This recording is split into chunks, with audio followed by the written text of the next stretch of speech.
This is RSS Independence, a patrol vessel of the Republic of Singapore Navy. For half a day now, I've been sailing on board this ship to understand how it ensures the safety of the Singapore streets. This is Captain Jager, the operations officer. He tells me that Indy, as the vessel is affectionately called, is now patrolling a designated area assigned by the Maritime Hub. While we are out there, as we ensure maritime security within the straits, we also keep a lookout for any potential threats or contingencies, and we are ready to respond towards them. Some of these additional tasks will include selective escorts of merchant vessels within the straits. What this means is that the patrol vessel will escort some merchant vessels as they sail in or out of the Singapore streets. To ensure a smooth operation of the ship, Indy's engines must work flawlessly. Making this possible is ME1 Elaine, who is known to have magic fingers when dealing with Indy's electrical systems. During her duty, she's usually on the bridge to monitor the health status of the engines. But Elaine also has to check on them physically. Now I'm going for rounds. I'll be looking out for abnormalities in the engine rooms.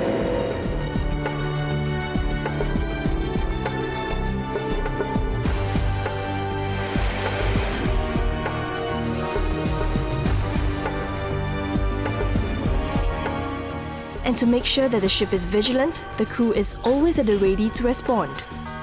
Corporal Xie, for example, is on lookout duty. Need to be very vigilant at night because the lights from the vessels can be deceiving. It's hard to differentiate them from the shore lights. Then you need to have a good knowledge of rules of the road so that you'll be able to differentiate them, and also it comes with experience. Night came and a quietness descended on the ship. Even though it's nighttime, the number of personnel on watch remains the same as that in the day. The vessel has to maintain its state of vigilance.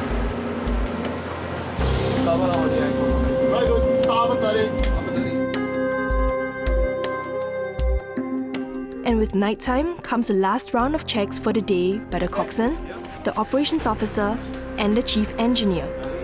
It's traditionally done at 8 p.m. or 2000 hours in military time. Okay, the 2000 rounds is another round of inspection to check on the cleanliness, the hygiene, and the important machinery is running functionally. Okay, we look out for loose gear that are lying in the upper deck. We'll clear that. We'll check out all things are lashed down and being secured properly. Throughout the night, the crew continued their watch duties. Before I knew it, morning had arrived and Indy was scheduled to hand over its patrol sector to sister vessel RSS Gallant. We consolidate the significant events that had happened during our patrol and hand it over to the next ship that comes out the following day, so that the other ship has a coherent picture to start off with before they even commence their patrol proper. With the handover now complete to RSS Gallant, we are now heading back to Tuas Naval Base. As Indy came closer to land, the ship had to be on special alert status once again. As we get nearer to our base, we will be entering the port limits where the amount of navigable water is reduced, as well as you have more activities within the waters.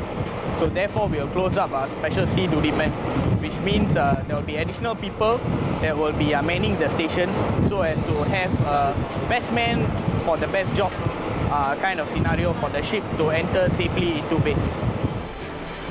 And at 1700 hours the next day, we were finally back at Tuas Naval Base. Somewhere out there, I knew there were more of Indy's sister ships taking care of the coastal defense of Singapore.